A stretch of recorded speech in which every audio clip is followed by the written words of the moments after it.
Hi friends, today we are discuss about endoplasmic reticulum.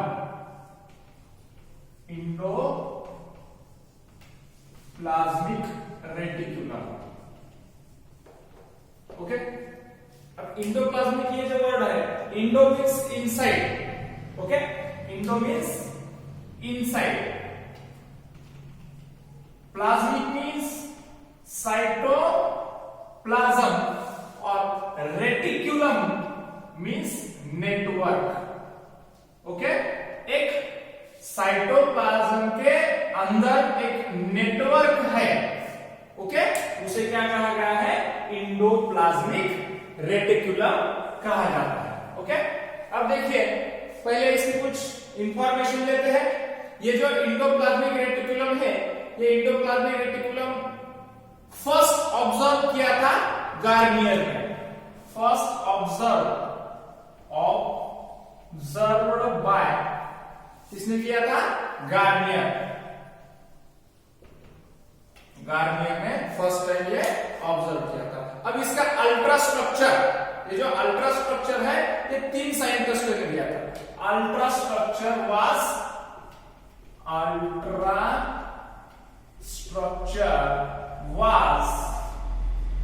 Given by, किसने दिया था ultra structure? Posture और क्लेसी और फ्यूलॉम. इन 3 साइंटिस्टों ने ये अल्ट्रा स्ट्रक्चर दिया था. पोस्चर, ओके, क्या है? पोस्चर और क्लेसी. और तीसरा साइंटिस्ट कौन है? फ्यूलॉम.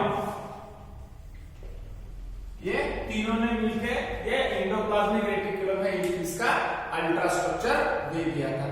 ओके, यह है अल्ट्रा स्ट्रक्चर. और ये एंडोप्लाज्मिक जो टर्म है, the term was given by posture. किसने दी थी? Term was given by posture. ये पोस्चर की एंडोप्लाज्मिक रेटिकुलम की जो टर्म है वो टर्म.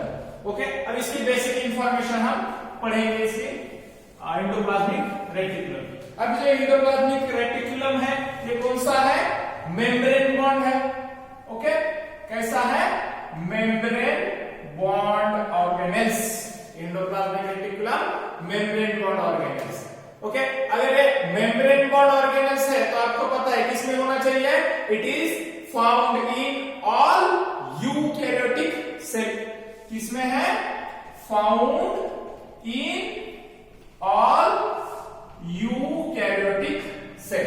जितने भी यूकैरियोटिक सेल है उसमें ये फाउंड हो सकता है, मिल सकता है. अगर ये यूकैरियोटिक सेल में कुछ एक्सेप्शन, बायोलॉजी में हर जगह कहा ना कहा एक्सेप्शन होता है. अब इसमें कुछ एक्सेप्शन है. क्या एक्सेप्शन है? Germinal cell exception. देखिए कौन कौन सा है? जर्मिनल सेल में एब्सेंट रहता है. ओके, और किस में रहेगा? मैच्योर आरबीसी में. मैच्योर मैमेलियन आरबीसी में ये क्या होता है?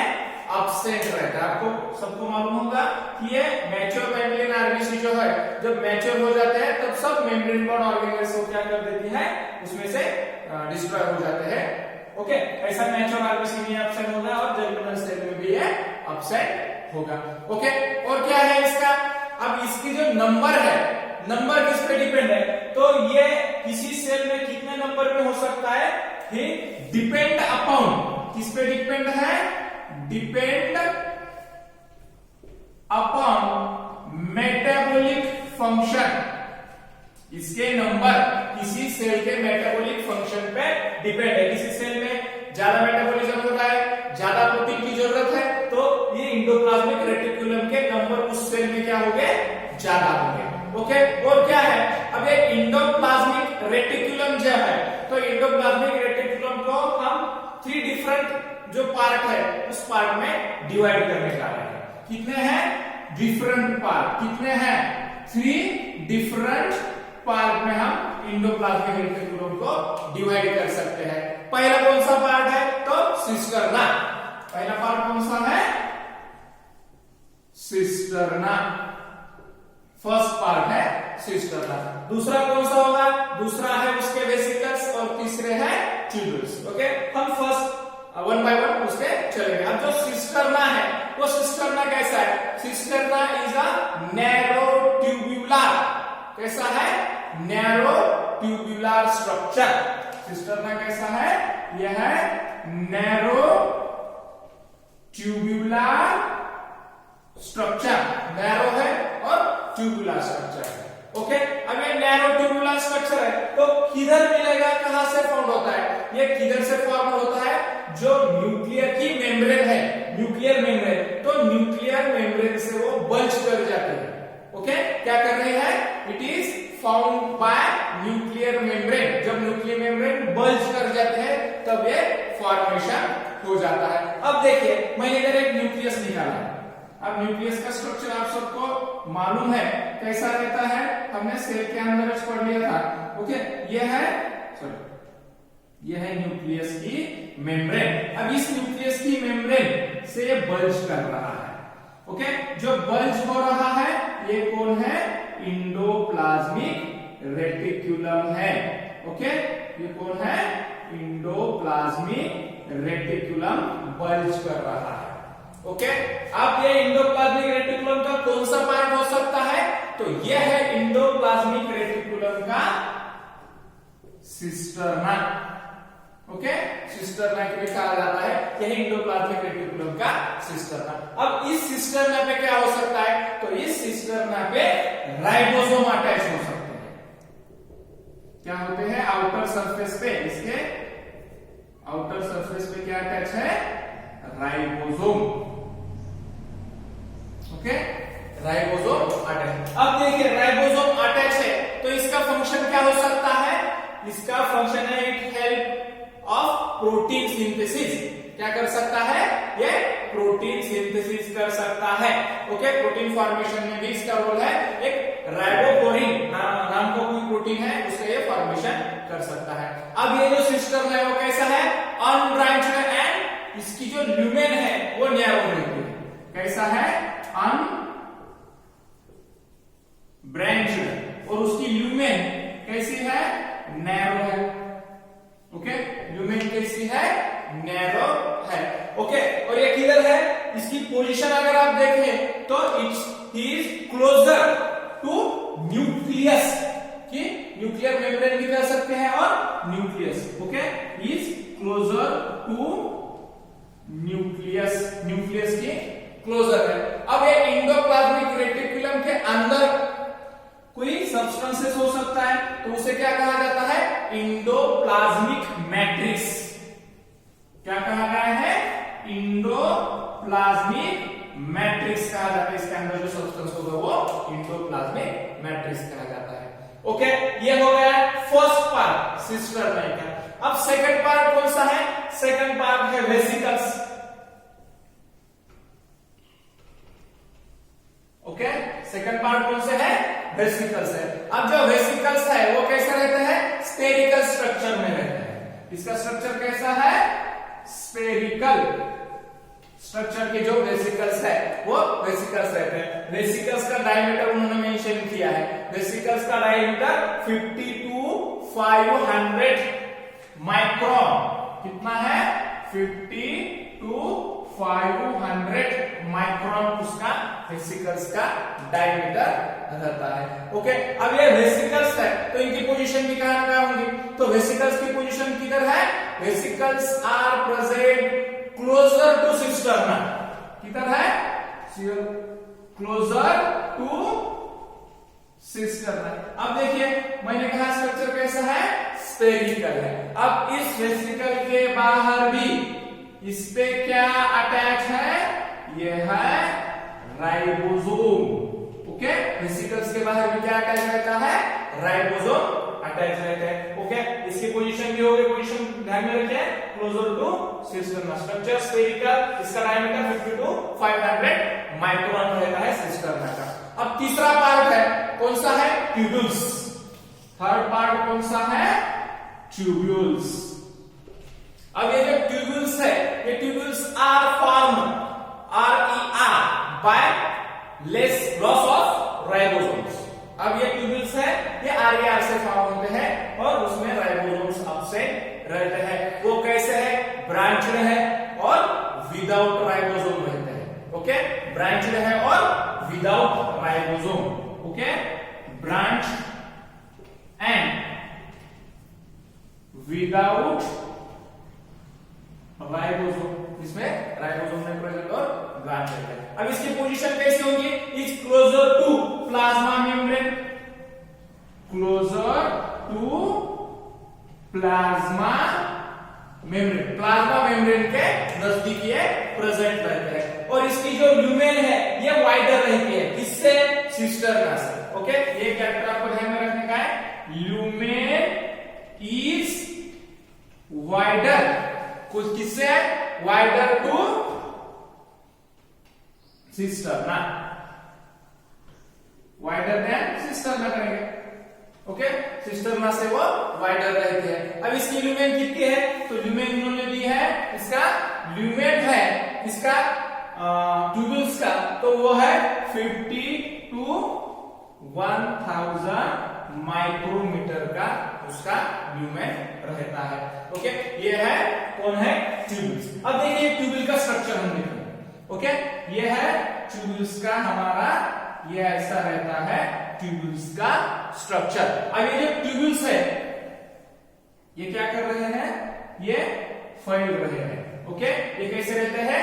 ब्रांच रहते हैं। ओके, अगर ये ट्यूब्यूल्स है तो इस तरह से, अब इस पे देखिए E R present, sorry ribosome present नहीं है। ओके, पहले हमने it is branched without ribosomes. Okay, closer to plasma, plasma membrane की तरफ ये प्रेजेंट रहते हैं, ल्यूमेन वाइडर रहेगा। ओके, इससे सिस्टरना से उसका ल्यूमेन वाइडर रहेगा, 50 to 100 माइक्रोमीटर उसका ल्यूमेन रहता है। ओके, ये हो गया एंडोप्लाज्मिक। अब एंडोप्लाज्मिक रेटिकुलम्स कोई अपने सेल में प्रेजेंट है, कौन से सेल में? मसल के सेल में प्रेजेंट है। ओके, एंडोप्लाज्मिक रेटिकुलम्स, तो ये एंडोप्लाज्मिक रेटिकुलम्स मसल के सेल में प्रेजेंट है, तो उसको सार्कोप्लाज्म क्या और सार्कोप्लाज्मिक रेटिकुलम भी कहा जाता है। क्या कहा जाता है? सार्कोप्लाज्मिक रेटिकुलम भी उसे कहा जाता है। ऐसे करके ये एंडोप्लाज्मिक रेटिकुलम का बेसिक इंफॉर्मेशन हमने निकाल ली है। अब इसी लेक्चर में हम क्या पढ़ने वाले हैं? एंडोप्लाज्मिक रेटिकुलम का के दो टाइप्स जो है वो टाइप्स और थोड़े फंक्शन भी उसके हम पढ़ने वाले हैं। अब हम टाइप्स पढ़ने वाले हैं। इसमें एंडोप्लाज्मिक रेटिकुलम के दो टाइप है। कौन कौन से हैं? रफ एंडोप्लाज्मिक रेटिकुलम और स्मूथ एंडोप्लाज्मिक रेटिकुलम। हम इसके दो पार्ट में डिवाइडेशन कर सकते हैं। अब रफ एंडोप्लाज्मिक रेटिकुलम और स्मूथ एंडोप्लाज्मिक रेटिकुलम में क्या डिफरेंस है? उसके बेसिक डिफरेंस दो तीन हम पहले पढ़ेंगे। अब देखिए जो रफ एंडोप्लाज्मिक रेटिकुलम है, it is made up from cisterna. ये किसका है? सिस्टरना से मेड अप हो गया है। ओके, और स्मूथ एंडोप्लाज्मिक रेटिकुलम कैसा है? It is made up from tubules. Smooth endoplasmic reticulum जो है किससे बनी हुई होती है? ट्यूब्यूल्स से बनी हुई होती है। ओके, और कौन है? रफ एंडोप्लाज्मिक रेटिकुलम अराइज किससे है? From nuclear membrane. किससे निकली हुई है? अराइज फ्रॉम न्यूक्लियर मेम्ब्रेन, है कि नहीं? बोले तो ये न्यूक्लियर मेम्ब्रेन के नजदीक है। अब जो स्मूथ एंडोप्लाज्मिक रेटिकुलम है, इट इज क्लोजर टू किसके? प्लाज्मा मेम्ब्रेन, प्लाज्मा मेम्ब्रेन के क्लोजर रहती है। ओके, अब ये राइबोसोम प्रेजेंट रहता है इसके सरफेस पे। Okay, present on ribosome. Okay, इसके सरफेस पे राइबोसोम्स प्रेजेंट रहता है। इसके सरफेस पे राइबोसोम्स कैसा रहेगा? एब्सेंट रह सकता है। किसपे? स्मूथ एंडोप्लाज्मिक रेटिकुलम की वजह क्या है? क्योंकि राइबोसोम जो है वो कैसा है? राइबोसोम एब्सेंट होता है, उस वजह से स्मूथ एंडोप्लाज्मिक रेटिकुलम कहा जाता है। इसे रफ क्यों कहा जाता है? कि राइबोसोम उसके सरफेस पे प्रेजेंट रहता है। अगर ये राइबोसोम इसके सरफेस पे प्रेजेंट है तो राइबोसोम का फंक्शन क्या है? Protein synthesis. अब प्रोटीन सिंथेसिस कर रहा है जो राइबोसोम किसके सरफेस पे है? Rough endoplasmic reticulum. तो फंक्शन भी इसका हो गया, इट हेल्प इन किसपे? इसका फंक्शन क्या है? प्रोटीन सिंथेसिस करने में भी इसका इंपॉर्टेंट हमें रोल पता चलता है। अब ये क्या करता है? इट हेल्प इन, किसमें रोल है इसका? It help in synthesis of fat. Okay, fat बोलेगा लिपिड सिंथेसिस करेगा और क्या कर सकता है, लिपिड का ट्रांसपोर्ट भी कर सकता है। ये क्या कर रहा है, हेल्प कर रहा है प्रोटीन सिंथेसिस में और प्रोटीन का ट्रांसपोर्टेशन में भी। ट्रांसपोर्टेशन, ये दोनों भी ट्रांसपोर्टेशन का काम कर रहे हैं। और ग्रोथ एंडोप्लाज्मिक रेटिकुलम प्रोटीन का ट्रांसपोर्टेशन में मदद करेगा, फॉर्मेशन में मदद करेगा, और स्मूथ एंडोप्लाज्मिक रेटिकुलम लिपिड का फॉर्मेशन में और ट्रांसपोर्टेशन में मदद कर सकता है। ओके, अब ये हो गया इसका फंक्शन इसका। अब कुछ स्मूथ एंडोप्लाज्मिक रेटिकुलम के फंक्शन हम पढ़ने जा रहे हैं। अब ये जो स्मूथ एंडोप्लाज्मिक रेटिकुलम क्या कर रहा है, इट फॉर्म क्या कर रहा है, डेस्मोट्यूब्यूल्स का फॉर्मेशन कर रहा है। किसके, डेस्मोट्यूब्यूल्स। अब जो डेस्मोट्यूब्यूल्स फॉर्मेशन हो रहा है, ये डेस्मोट्यूब्यूल्स क्या करते हैं, ये डेस्मोट्यूब्यूल्स व्हिच रन थ्रू प्लाज्मा डेस्मेटा।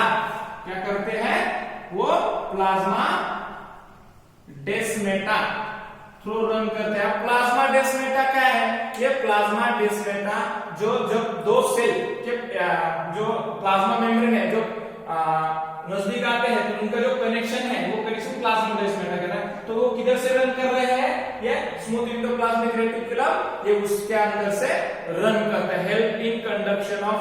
और ये जो कंडक्शन करते हैं, कुछ इस साइटोप्लाज्म में से उस साइटोप्लाज्म में, दो सेल के साइटोप्लाज्म में कंडक्शन करने का काम भी इनके थ्रू और स्मूथ एंडोप्लाज्मिक रेटिकुलम के थ्रू होते हैं। और इसमें क्या है, अब ये स्मूथ एंडोप्लाज्मिक रेटिकुलम जो पार्ट है वो अगर मसल में होगा तो उसे हम क्या कहते हैं, sarcoplasmic reticulum. Okay, sarcoplasmic reticulum कहते हैं। और ये सार्कोप्लाज्मिक रेटिकुलम क्या फंक्शन करता है, तो सार्कोप्लाज्मिक रेटिकुलम का फंक्शन है हेल्प इन, इसमें help in motor impulse. Motor impulse कौन से रहते हैं, जो ब्रेन से निकल के ऑर्गन्स तक जाते हैं, वो मोटार इंपल्स कंडक्शन करने में सार्कोप्लाज्मिक रेटिकुलम का फंक्शन रहता है। सेंसरी इंपल्स वो आउटर बॉडी से ब्रेन तक इंफॉर्मेशन जाता है, उसे हम सेंसरी कहते हैं। अब ये मोटार इंपल्स में इसका इंपॉर्टेंट रोल है। और क्या कर सकता है, ये कर सकता है कुछ जो अगर ये मोटार इंपल्स हो गए तो कुछ टॉक्सिक सब्सटेंसेस है तो उसका डिटॉक्सिफिकेशन करने का काम भी स्मूथ एंडोप्लाज्मिक रेटिकुलम का होता है। क्या कर रहा है, डिटॉक्सिफिकेशन। अगर और क्या करता है, अगर अनएरोबिक रेस्पिरेशन हो रहा है तो हमारे बॉडी में क्या हो सकता है, लैक्टिक एसिड का फॉर्मेशन हो सकता है। और लैक्टिक एसिड का फॉर्मेशन होता है तो बॉडी कैसे रहती है, फैटीज हो जाती है, पेन हो जाता है बॉडी में, तो उसको भी रिमूव करने का काम कौन कर रहा है, स्मूथ एंडोप्लाज्मिक रेटिकुलम करता है। Remove of lactic acid, lactic acid को भी रिमूव करने का काम कौन करता है, स्मूथ एंडोप्लाज्मिक रेटिकुलम। और क्या करता है, ये करता है अपने बॉडी के अंदर जो ग्लाइकोजन जो रहता है उसको ब्रेक डाउन करने का काम भी,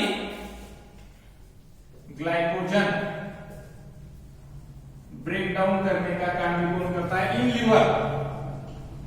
लीवर में ग्लाइकोजन ब्रेक डाउन करने का काम भी कौन करता है, स्मूथ एंडोप्लाज्मिक रेटिकुलम करता है। ओके, इस तरह से कुछ स्मूथ एंडोप्लाज्मिक रेटिकुलम के फंक्शंस हम पढ़ रहे हैं। अब देखिए जो रफ एंडोप्लाज्मिक रेटिकुलम है, और ये रफ एंडोप्लाज्मिक रेटिकुलम के अगर राइबोसोम रिमूव कर दिया जाए, लूज हो जाए, तो वो किसमें कन्वर्ट हो जाते हैं, स्मूथ एंडोप्लाज्मिक रेटिकुलम। देखिए डिफरेंस हमने पढ़ा है, इसमें क्या है, राइबोसोम अटैच रहते हैं और इसमें राइबोसोम एब्सेंट रहते हैं। अगर उस रफ एंडोप्लाज्मिक रेटिकुलम के राइबोसोम लूज हो जाए तो क्या रहेगा, क्या बनेगा, स्मूथ एंडोप्लाज्मिक रेटिकुलम। और ये स्मूथ एंडोप्लाज्मिक रेटिकुलम क्या करता है, हेल्प इन फॉर्मेशन ऑफ, किसमें, Golgi body, help in formation of Golgi body. और जो गोल्जी बॉडी है ये क्या करता है, हेल्प इन फॉर्मेशन ऑफ, किसमें, लाइसोसोम, लाइसोसोम का फॉर्मेशन करने में ये गोल्जी बॉडी हेल्प करती है। और जब ये हेल्प करते हैं तब ये लाइसोसोम क्या करता है, जो भी सब्सटेंस बॉडी के अंदर आया है, जो फूड है उसके डाइजेस्ट करता है, डाइजेस्ट करने यूज करता है, यूज करने के बाद वो क्या करता है, एक्सोसाइटोसिस करता है। क्या करता है, एक्सोसाइटोसिस। इस तरह से इसे जो कहा जाता है GERL सिस्टम भी कहा जाता है। क्या कहा जाता है इसे, GERL सिस्टम। जी बोले तो गोल्गी बॉडी, ER बोले तो एंडोप्लाज्मिक रेटिकुलम और L बोले तो लाइसोसोम कहा जाता है। ये GERL जो सिस्टम है हम बाद में पढ़ने वाले हैं। इस तरह से हमने एंडोप्लाज्मिक रेटिकुलम के टाइप जो दो है वो दोनों टाइप पढ़ लिए हैं और कुछ उसके फंक्शन भी यहाँ अच्छी तरह से पढ़ लिए हैं। मुझे आशा है कि आपको ये लेक्चर अच्छा लगा होगा। तो मेरे इस लेक्चर को, वीडियो को लाइक कीजिए और मेरे चैनल को सब्सक्राइब कीजिए। Thank you.